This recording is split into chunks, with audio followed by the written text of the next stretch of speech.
ahora vamos a ver a la glomerulonefritis membrana proliferativa. Eso es un subtipo de síndrome nefrótico, pero también se puede presentar como síndrome nefrítico. Entonces, ya el síndrome nefrítico lo vamos a ver en los siguientes videos. Pero clásicamente un paciente que viene con glomerulonefritis membrana proliferativa es un paciente que se va a presentar como síndrome nefrítico con proteinuria en rango de síndrome nefrótico. Entonces, la glomerulonefritis membrana proliferativa se puede presentar como síndrome nefrótico, se puede presentar como síndrome nefrítico o ambos, que clásicamente esa es la más común. Síndrome nefrítico se presenta con hipertensión y con hematuria, más la proteinuria en rango de síndrome nefrótico. Proteinuria en rango de síndrome nefrótico. Así es como se va a presentar el paciente. Ahora tenemos dos tipos. Tenemos la tipo 1 y la tipo 2. La tipo 1 es la que se asocia con pacientes que tienen infección con el virus de la hepatitis B o con el virus de la hepatitis C.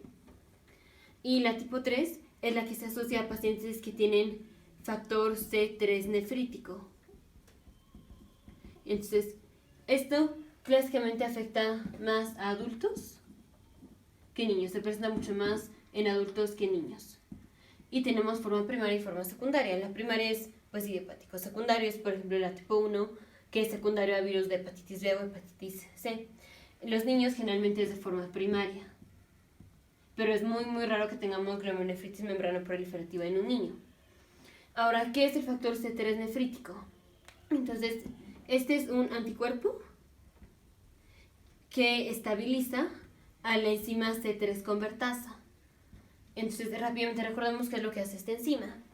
Esto lo vimos en la sección de inmunología, pero tenemos, aquí está, esta es la molécula C3, y hay una enzima que es la C3 convertasa. Entonces, digamos, esta es la enzima C3 convertasa, y esta enzima agarra el C3 y lo rompe en una molécula de C3A y una molécula de C3B. Eso es lo que hace esa enzima. Ahora, el paciente va a tener anticuerpos que estabilizan esta enzima, entonces se genera un anticuerpo así. Y este anticuerpo lo que hace es estabiliza a la C3 convertasa. Si decimos que la estabiliza, decimos que esto promueve la actividad de la C3 convertasa. Entonces, si esto estabiliza la C3 convertasa, tenemos más actividad de la C3 convertasa. O sea, la C3 convertasa va a agarrar al C3 y lo va a romper en C3A y C3B. Entonces el paciente va a tener aumento de C3A, aumento de C3B y disminución de C3.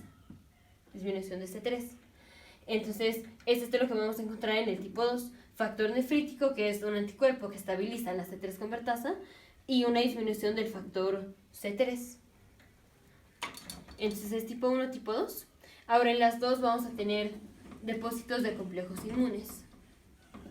Entonces, los depósitos en la tipo 1, los complejos se depositan en la región subendotelial. En cambio, en la tipo 2, los depósitos son intramembranosos. Entonces, rápidamente ponemos, aquí está arteriola aferente, aquí está el glomérulo, arteriola eferente, y aquí está la cápsula de Bowman. Así. Aquí está el túbulo contorno proximal y luego sigue lo demás de la nefrona. Entonces, vamos a agarrar un capilar. Entonces, aquí está el capilar. Aquí el capilar glomerular, y aquí tenemos glóbulos rojos. Luego tenemos la membrana basal. Entonces, esta es la membrana basal. Y luego tenemos los podocitos que están aquí, que son los que conforman la cápsula de Bowman. Entonces aquí están los podocitos. Esos son los podocitos. En la tipo 1, los depósitos están aquí, subendoteliales. Entonces, por debajo del endotelio. Así. Esas son las células endoteliales, o digamos, aquí tendremos las células endoteliales, esta es la membrana basal. Aquí estarían los depósitos subendoteliales. Entonces, subendoteliales se refiere entre la membrana basal, que es la verde, y las células endoteliales. Las células endoteliales. Y cuando tenemos la tipo 2, son depósitos intramembranosos. Intramembranosos son que están a mitad de la membrana basal. A mitad de la membrana basal.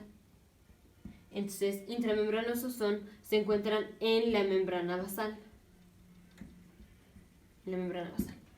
Ahora está la tipo 1 o la tipo 2. En las dos vamos a tener, como su nombre lo dice, proliferación. Proliferación de las células del mesangio. Las células del mesangio son células que están aquí, en el glomérulo, que digamos son como células de músculo liso especializadas. Entonces, vamos a poner aquí está la célula del mesangio. Aquí está. Cuando la célula del mesangio entra en contacto con uno de estos depósitos, vamos a tener proliferación de la célula. Entonces la célula prolifera así. Y al proliferar, va, digamos, a atravesar un depósito, y esto va a hacer separación de la membrana basal. Entonces lo voy a poner pero más grande. Aquí está el capilar, el glomérulo. Aquí están los glóbulos rojos, aquí están las células endoteliales. Así, células endoteliales. En la membrana basal. Aquí está la membrana basal. Y ahí dijimos, aquí están los pocitos. Entonces vamos a poner los depósitos. Digamos, aquí está un depósito, otro depósito, así. Y aquí está la célula del mesangio, lo voy a poner en naranja. Entonces aquí está la célula. Cuando la célula entra en contacto con un depósito, empieza a proliferar. Y ven cómo divide al depósito, pero no nada más al depósito, sino también a la membrana basal. Así. Entonces, por un lado quedó membrana basal de este lado y membrana basal de este lado. Esto es lo que tiene apariencia de vías del tren. Vías del tren, porque aquí tenemos una, aquí tenemos otra. Esta morfología, que tenemos el mesangio que prolifera y divide a la membrana basal en dos, que parece como vías del tren. Esto lo vemos cuando hacemos una biopsia y la teñimos con tinción de hematoxilina y eosina. Hematoxilina y eosina. Y así es como vamos a hacer el diagnóstico. El diagnóstico, como siempre, lo hacemos con biopsia, y cuando la teñimos con hematoxilina y eosina encontramos esto. Ahora, también a la biopsia le podemos hacer inmunofluorescencia. Y como aquí sí tenemos depósitos de complejos inmunes, la inmunofluorescencia va a salir positiva. Y específicamente tiene un patrón granular. Hay patrones lineales y patrón granular. Este es un patrón granular. Entonces, diagnóstico es con biopsia, en donde encontramos inmunofluorescencia positiva, granular, y cuando la tenemos con hematoxilina y eosina encontramos separación de la membrana basal por la célula del mesangio. Tratamiento.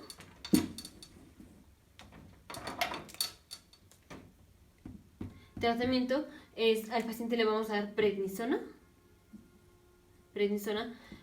Podemos agregar o no otros medicamentos inmunosupresores, como puede ser, por ejemplo, micofenolato o azatioprina.